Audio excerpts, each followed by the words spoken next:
यह कोट किसका है? महात्मा गांधी का, 100 साल पहले। चूंकि जब उन्होंने असहयोग आंदोलन प्रारंभ किया और उन्हें लगा कि हिंसा, आगजनी, कुछ घटनाएं हुई, तो उन्होंने कहा कि यद्यपि हमारा इससे कोई भी संबंध नहीं है, तब भी हम इसकी नैतिक जिम्मेदारी लेते हैं और आंदोलन को समाप्त करते हैं। और तत्कालीन कांग्रेस अध्यक्ष लाला लाजपत राय जी ने कहा था कि हमारा आंदोलन विफल हो गया, मगर हमारे नेता की विराटता इससे स्थापित हुई, उसका हमें अधिक संतोष है। आज 100 साल के बाद उसी गांधी के नाम के उत्तराधिकारी, उन्हीं गांधी जी के नाम के स्वघोषित स्वयंभू होल सोल कॉपीराइट होल्डर, और वो आज पहली स्थिति तो ये कि ये एक ऐसा भ्रष्टाचार का मामला है। आपने सुना होगा कि सत्ता में रहते हुए सत्ताधारी पार्टी के ऊपर भ्रष्टाचार के तमाम आरोप आजादी के बाद के दौर में लग चुके हैं, परंतु अपनी पार्टी के अंदर भ्रष्टाचार करके पार्टी की संपत्ति और धन का हरण कर लेना, यह एक ऐसा विचित्र उदाहरण था। और उसके बाद यह विषय यूपीए सरकार के शासनकाल में 1 नवंबर 2012 को प्रारंभ हुआ। नंबर 3, इस विषय का किसी भी प्रकार से सरकार की एजेंसीज के द्वारा इनिशिएशन नहीं हुआ। हाई कोर्ट के निर्देश के ऊपर ही कार्रवाई हुई और हाई कोर्ट के निर्देश पर ही उनको बेल लेनी पड़ी। तो एक वो दौर था, तब कांग्रेस अध्यक्ष ने कहा था कि हमारे नेता की विराटता, और आज अगर यह कहा जाए कि जिस प्रकार की हरकतें विगत 3 दिनों से दिखाई पड़ रही हैं और हिंसा की आड़ लेकर भ्रष्टाचार को छुपाने का प्रयास हो रहा है, तो कितनी लघुता, कितना छोटापन नेतृत्व का दिखाई पड़ रहा है। यह साफ दिख जाता है कि गांधी के दौर से सोनिया गांधी जी और राहुल गांधी जी के दौर तक आते आते कांग्रेस कितनी छोटी और कितनी बौनी होती चली जा रही है। दूसरी बात, इस विषय में एक और बिंदु महत्वपूर्ण है। जिस पार्टी के 2 पूर्व प्रधानमंत्रियों ने सरकार में रहते हुए अपने को ही भारत रत्न अर्पित कर लिया था, आत्मार्पित कर लिया था, they have dedicated to themselves, उसी पार्टी के परिवार के, उसी परिवार के लोगों ने अध्यक्ष बनने के बाद स्वतंत्रता संग्राम सेनानियों के सहयोग से बनी हुई संस्था, जो उन्हीं की पार्टी ने बनाई थी, उसकी सारी संपत्ति और धन को अपने को अर्पित कर लिया। यह दर्शाता है कि स्वतंत्रता आंदोलन के स्वघोषित स्वयंभू उत्तराधिकारी वास्तविकता में उसके साथ क्या कर रहे थे। ऑन दी अदर नोट एक बात कहना चाहूंगा, हम सब ने सुना होगा स्वतंत्रता आंदोलन में कांग्रेस बड़ा दावा करती थी कि आनंद भवन पार्टी को दे दिया था, और यहां एजेएल के रूप में इस हाथ से दिया, उस हाथ से 90 करोड़ का लोन लिया, फिर मैंने ही 90 करोड़ का लोन वापस करके खुद ही अपने को मालिकाना हक दे दिया। यानी कितने ही भवन अपने नाम कर लिए पार्टी के और आनंद की अनुभूति कर ली। यह दर्शाता है कि उनका रोल पूरी तरीके से रिवर्स हो गया है। और आज के घटनाक्रम पे देखें तो पहले तो पार्टी की संपत्ति, पार्टी से जुड़े हुए ऑर्गेनाइजेशन की संपत्ति और धन अपने नाम किया। अब पार्टी कार्यालय को ही किसी भी प्रकार की उपद्रवीय एक्टिविटियों या इस प्रकार के आंदोलन जिसके कि अंदर आज आगजनी की भी समाचार आए हैं, उसका केंद्र बनाया। यह अपने आप में कांग्रेस के वास्तविक चरित्र को उजागर करता है। और दूसरा मैं यह प्रश्न करना चाहता हूं कि आज सवेरे या जब कांग्रेस ने प्रेस कॉन्फ्रेंस किया था तो दोनों मुख्यमंत्री उनके उपस्थित थे, उन्होंने अपने विचार अभिव्यक्त किए थे। आज तीसरा दिन है। हम यह पूछना चाहते हैं कि कांग्रेस शासित राज्यों के मुख्यमंत्री अपने राज्य सरकारों का कार्य छोड़कर विगत 3 दिनों से दिल्ली में क्या कर रहे हैं। क्या ये उन राज्य सरकारों में जिन्होंने कांग्रेस को लोकतांत्रिक तरीके से चुना था, उनके साथ एक छल या धोखा नहीं है? हमें इसका उत्तर चाहिए। और दूसरी बात, श्री राहुल गांधी जी आज ना कांग्रेस के अध्यक्ष हैं, न नेता प्रतिपक्ष हैं। वो केवल एक सांसद हैं, और वो भी ऐसा नहीं कि अत्यंत वरिष्ठ सांसद हैं। उनसे कहीं अधिक वरिष्ठ सांसद कांग्रेस में हैं। इसका अर्थ यह हो गया कि कांग्रेस में यह प्रमाणित करता है कि कांग्रेस में पद और कद दोनों का कोई महत्व नहीं है, केवल और केवल परिवार की पार्टी यह साबित हो गया। अन्यथा श्री राहुल गांधी के लिए सभी मुख्यमंत्रियों का 3 दिन तक अपने राज्य का कार्य छोड़कर दिल्ली में आकर धरना प्रदर्शन करना और कोई कारण बताया ही नहीं जा सकता है। चौथी बात, सरकारी एजेंसियों को काम करने से रोकने के लिए दबाव बनाना और दबाव को झड़प और आगजनी की सीमा तक ले जाना, जो कुछ ये हुआ है, यह दर्शा रहा है कि अगर 3 दिन से यह जमावड़ा हुआ था तो उसका वास्तविक मंतव्य क्या था, वह क्रमशः उजागर होता चला जा रहा है। और वैसे आप सभी लोग यह जानते हैं कि इस विषय पे, तकनीकी पक्ष पे, हमारे पूर्व में पार्टी के नेता और लोग बात कर चुके हैं। एजेंसीज अपना काम कर रही हैं। बड़ी सहज स्वाभाविक सी बात है कि सभी को पता है कि जो कंपनी का भी मालिक वही और पार्टी का मालिक वही। मैं सिंपल सी बात कहूं कि जब 2010 में 90 करोड़ का लोन दिया, किसने? कांग्रेस पार्टी ने। कांग्रेस पार्टी के अध्यक्ष कौन? सोनिया जी। किसको दिया? एजेएल को। उसमें कौन? हम ही। उसके बाद सारी संपत्तियां एजेएल की कांग्रेस पार्टी के पास आ गई। किसके पास? हमारे पास। फिर हमने ही लोन, किसने लोन माफ कर दिया? कांग्रेस पार्टी ने। जिसका अध्यक्ष कौन? सोनिया जी। तो साहब, आपने तो सुना होगा, तेरा तुझको अर्पित क्या लागे मेरा। यहां तो तेरा मुझको अर्पित क्या लागे तेरा। ये भारत की जनता नहीं, ये कांग्रेस के कार्यकर्ताओं के साथ क्या किया है। हमारे पार्टी का नेतृत्व यह कहता है कि तन समर्पित, मन समर्पित और यह जीवन समर्पित, और चाहता हूं देश की धरती तुझे कुछ और दिन। और वो ये कहते हैं कि तेरा तन मन धन सब मेरे को समर्पित। इसलिए यह प्रकरण भारत के इन्वेस्टिगेटिव इतिहास का अपने आप में एक अद्भुत और विचित्र उदाहरण है। और मैं पुनः इसको रेखांकित कर देता हूं। यह विषय यूपीए सरकार के शासनकाल में शुरू हुआ। नंबर 2, जो जमानत लेनी पड़ी वो न्यायालय के आदेश पे लेनी पड़ी। नंबर 3, यह पार्टी के अंदर की संपत्तियों का अधिग्रहण किया गया।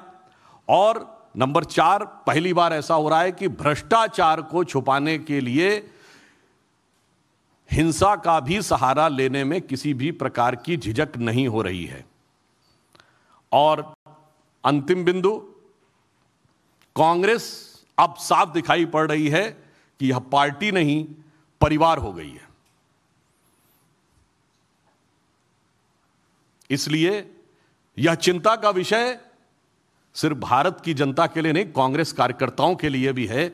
और हम कांग्रेस कार्यकर्ताओं से भी इस विषय का प्रश्न पूछना चाहेंगे कि यदि श्री राहुल गांधी जी न कांग्रेस के अध्यक्ष हैं, न नेता प्रतिपक्ष हैं, और उसके बाद सारे कांग्रेस के सांसद, सारे मुख्यमंत्री आकर उनके लिए यहां के ऊपर धरना दिए हुए हैं, तो यह इस बात का प्रमाण है पार्टी सिद्धांत, स्वतंत्रता आंदोलन का स्वघोषित नेतृत्व का दावा, उस सबसे ऊपर है परिवार का जलवा।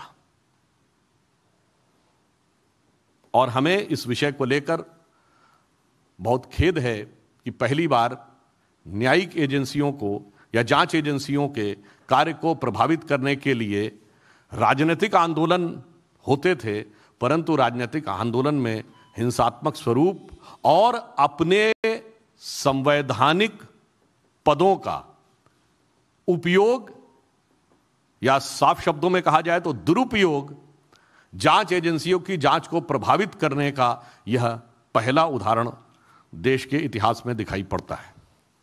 Sanjay Sharma, India news.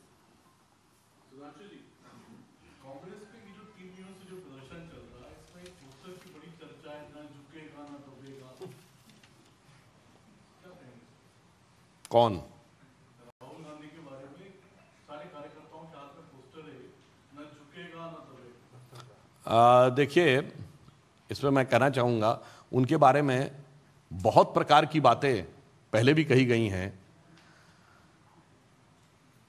कहा जाता है वो जिस प्रकार के विषय बोलते हैं उस पर क्या आपको लगता है कि देश की जनता को गंभीरता से लेना चाहिए? क्यों?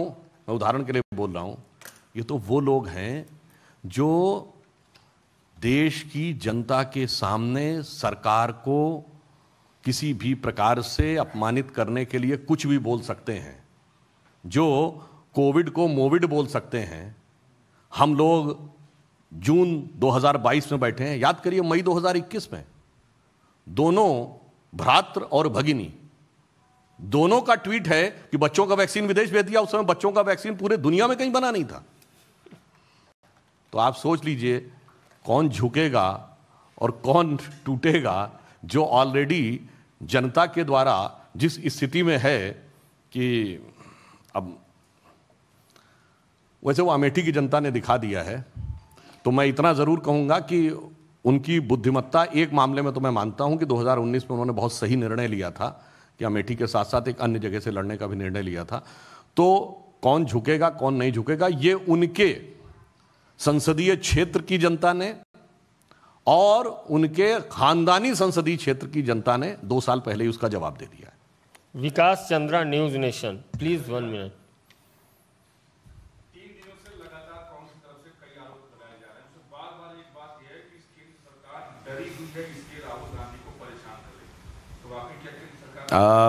इस विषय का शुरुआत कब हुई?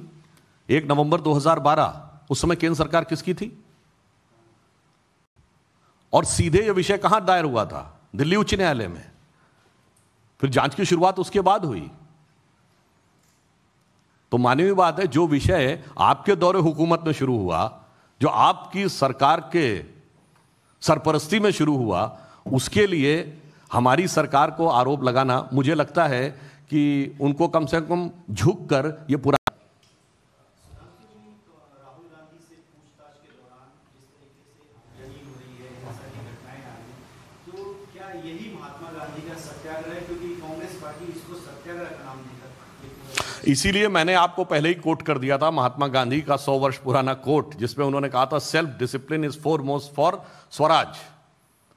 और उन्होंने कहा था कि any political objective can not be attend by using violence. परंतु यहां पर कोई राजनीतिक उद्देश्य भी नहीं है, केवल भ्रष्टाचार को बचाने के उद्देश्य से और एजेंसीज पर दबाव बनाने के उद्देश्य से इस प्रकार का प्रदर्शन, इस प्रकार का वितंडावाद, जिसने आज उपद्रव का भी रूप धारण कर लिया, वह किया जा रहा है। यह देश की जनता को साफ दिख रहा है। तो महात्मा गांधी की कांग्रेस से राहुल गांधी की कांग्रेस का कोई मतलब नहीं है। केवल सरनेम कॉमन होने से आदमी के अंदर वह गुण नहीं आ जाते हैं। ठाकुर रविंद्र सिंह, जी न्यूज। गहलोत साहब ने कहा है कि सच के संघर्ष का बिगुल बजाने के लिए हम सब, अभी आपने कहा कि लोग क्या कर रहे हैं, तो उन्होंने कहा कि सच का संघर्ष के बिगुल बजाने हम सब आए हैं, सारे मुख्यमंत्री, और ये पिछले 8 साल का सबसे काला अध्याय है। दूसरा ये सवाल है, दूसरा उन्होंने ये भी कहा, राहुल गांधी जो कहे थे कि पूरे देश में मोदी सरकार ने केरोसिन तेल बिखेर दिया है, उसमें माचिस लगाने की बस जरूरत है, और जो हिंसा हो रही है ये माचिस बीजेपी द्वारा कर। देखिए, गहलोत जी के मुंह से जब यह वचन उद्भूत होते हैं तो हमें याद आता है कि कांग्रेस पार्टी ने 2019 के अपने चुनाव घोषणा पत्र में कहा था कि सिडेशन लॉ, देशद्रोह का कानून समाप्त कर देंगे। और 2019 के बाद सबसे पहले सिडेशन लॉ किसने प्रयोग किया? अशोक गहलोत जी ने। किसके विरुद्ध प्रयोग किया? अपनी पार्टी के विधायकों के विरुद्ध, क्योंकि उन्हें लगा कि शायद उनके विरुद्ध कोई राजनीतिक घटनाक्रम पार्टी के अंदर चल रहा, अपनी पार्टी के मंत्रियों के विरुद्ध। और तो और पत्रकारों के विरुद्ध उन्होंने सेडिशन लॉ का प्रयोग कर लिया। अब उनको वो काला अध्याय नजर नहीं आता है। जिस प्रकार की हिंसा की घटनाएं राजस्थान में हुई, जिस प्रकार के बच्चियों के साथ घटनाएं हुई, वो सब विषय अलग है।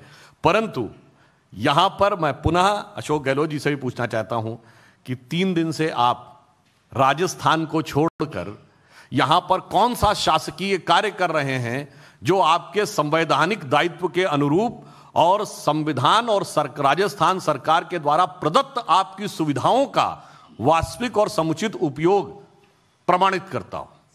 रुक जाइए। आमोद राय प्लीज, नाम के अनुसार ही चलेगा अमित जी। जो प्रदर्शन नागपुर में परसों हुआ है, उसमें कांग्रेस के जो लोकल वहाँ के सिटी अध्यक्ष हैं, वो उन्होंने कहा, शेख हुसैन उनका नाम है, उन्होंने कहा कि प्रधानमंत्री मोदी जिस तरह से कर रहे हैं ये गलत है और कुत्ते की मौत एक दिन मारे जाएंगे। देखिए, इस प्रकार के घृणित बयान प्रतिक्रिया के योग्य नहीं है, परंतु यह कांग्रेस की क्षुद्रता और मानसिक स्तर की सीमा तक पहुंच गया है। यह उसका क्रमशः प्रमाण है। यह केवल एक घटना नहीं है। 2007 में सोनिया जी ने मौत के सौदागर बोला था। 2014 में मोदी जी की बोटी बोटी काटने का आह्वान किया गया और आज यह बोला गया, तो यह कांग्रेस की वास्तविक मानसिकता कितने निचले और छिछले स्तर पर आती जा रही है उसका प्रमाण। Mohit Bhatt, Times now.